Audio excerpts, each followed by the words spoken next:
মোহতারাম হাজিরিন, আল্লাহ রাব্বুল আলামিন পবিত্র কোরআনুল কারীমে ঘোষণা দিয়া দিয়েছেন, ইয়ামহাকুল্লাহুর রিবা ওয়া ইউরবিস সাদাকাত। যারা সুদ খাবে এই সুদের মধ্যে আল্লাহ তাআলা কোনোদিনও বরকত দিবেন না, বরং সুদকে আল্লাহ তাআলা নিশ্চিহ্ন করবেন। আল্লাহ তাআলা সদকার মধ্যে বরকত দিবেন। যার বাস্তব প্রমাণ আমাদের সমাজে যারা সুদী কারবারে লিপ্ত, তাদের ফ্যামিলিগুলোতে গিয়া দেখেন, তাদের চেয়ে বড় কাঙ্গাল, তাদের চেয়ে বেশি অশান্তি, দুঃখে কষ্টে জর্জরিত সমাজের আর কেউ নাই। তাদের কাছে গেলে শুধুমাত্র আপনি বিভিন্ন অশান্তি পেরেশানির কথা শুনবেন, কোনোদিনও সুখের কথা বলবে না, শুধুমাত্র আফসোস হায় উদাস। কারণ কি? কারণ হইল আল্লাহ তাআলা তাদের থেকে বরকত উঠাইয়া দিয়েছেন। প্যারে হাজরিন, বলবে যে হুজুর আমার মেয়ের অসুখ, আমার মেয়েটা সুস্থ হয় না, আমার ছেলের অসুখ, ছেলেটা সুস্থ হয় না, কত টাকা পয়সা খরচ করছি, কত বড় বড় ডাক্তারের কাছে নিছি, হুজুর কোনোভাবেই সুস্থ হচ্ছে না। হুজুর আমি সেই কাজে যাই, শুধুমাত্র ব্যর্থ হই, ব্যবসা দিছি, ব্যবসাতে ব্যর্থ, লক্ষ লক্ষ টাকা ঋণ কইরা বিদেশ গেছি, সেখানেও ব্যর্থ, মাইর খায়া চলে আসছি।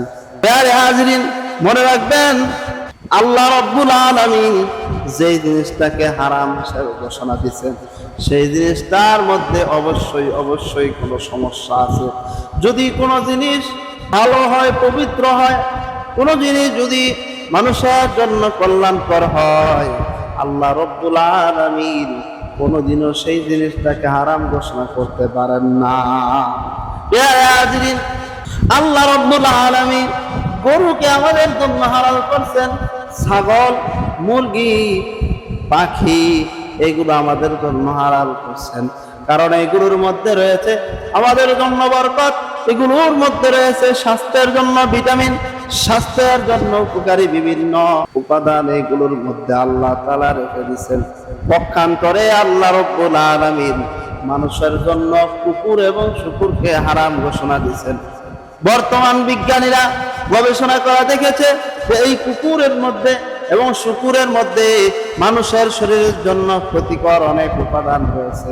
প্যারে হাজরিন, বোঝা গেল আল্লাহ রাব্বুল আলামিন মানুষের জন্য উপকারী কোনো জিনিসকে হারাম ঘোষণা দেন না। যেই জিনিসটাকে হারাম হিসেবে ঘোষণা দিয়েছেন, নিশ্চয়ই সেই জিনিসটার মধ্যে কোনো না কোনো ক্ষতি, কোনো না কোনো কল্যাণ লুকায়িত রয়েছে। প্যারে হাজরিন, আল্লাহ রাব্বুল আলামিন যখন ব্যবসাকে হালাল ঘোষণা দিলেন, অন্যদিকে সুদকে হারাম ঘোষণা দিলেন, বুঝতে হবে এই সুদের মধ্যে আমাদের জন্য অকল্যাণ এবং খারাপ কোনো দিক রয়েছে। যদি এই সুদ আমাদের জন্য উপকার বয়ে আনতো, সমাজের জন্য ভালো হতো, তাহলে আল্লাহ রাব্বুল আলামিন কোনোদিনও সুদকে হারাম ঘোষণা দিতেন না। প্যারে হাজরিন, আপনি এক বালতি শরবত বানাইছেন, এই শরবতের মধ্যে আছে লেবু, এই শরবতের মধ্যে আছে চিনি, এই শরবতের মধ্যে আছে ট্যাং, এরকম ভালো ভালো উপাদান দিয়ে আপনি শরবত বানাইলেন, কিন্তু এই শরবতগুলোর মধ্যে কোনো একটা বাচ্চা এক ফোঁটা প্রস্রাব ঢেলে দিল। এক ফোঁটা প্রস্রাব ফেলে দেওয়ার পর এই শরবতটা আর কেউ খেতে চাবে না, কারণ হলো তখন পুরা শরবতটাই যেন প্রস্রাবে পরিণত হয়ে গেল। আল্লাহ রাব্বুল আলামিন যখন সুদকে হারাম ঘোষণা দিলেন, সুদ প্রস্রাবের মতো নাপাক বস্তু হয়ে গেছে। অতএব আপনার হাজার হাজার কোটি কোটি হালাল টাকা, যে টাকা মাথার গাম পায়ে ফেলায় আপনি উপার্জন করছেন, যেই টাকা আপনি কষ্ট করে উপার্জন করছেন, সেই হাজার হাজার কোটি কোটি টাকা শুধুমাত্র কিছু সুদ খাওয়ার কারণে হারাম হয়ে গেল। এই কোটি কোটি টাকার মধ্যে ভেজাল চলে আসলো। এই কারণে ও আমার বন্ধু, ও আমার প্রিয় ভাই, তোমার দুইটা পায়ে বেড়া বলি, সুদ খাইও না। নিজের কোটি কোটি কষ্টের টাকা, হালাল টাকাগুলোকে হারামের সাথে মিশাইয়া ভেজাল লাগাইও না, ভেজাল কইও না, নাফাক বানাইও না। ও বন্ধু, আল্লাহ তাআলা তোমাকে যতটুকু হালাল পয়সা দিয়েছেন ওই হালাল পয়সার মধ্যে সন্তুষ্ট থাকো। দুনিয়ায়ও শান্তি পাইবা, আখিরাতেও শান্তি পাইবা। ও বন্ধু, তোমাকে শুধুমাত্র সুদের মাধ্যমে টাকা লাগাইয়া টাকা উপার্জন করতে হবে, টাকা বৃদ্ধি করতে হবে, এই কথাটা কে বলছে? আল্লাহ তাআলা তো তোমার জন্য অনেক হালাল পথ খোলা রেখেছেন।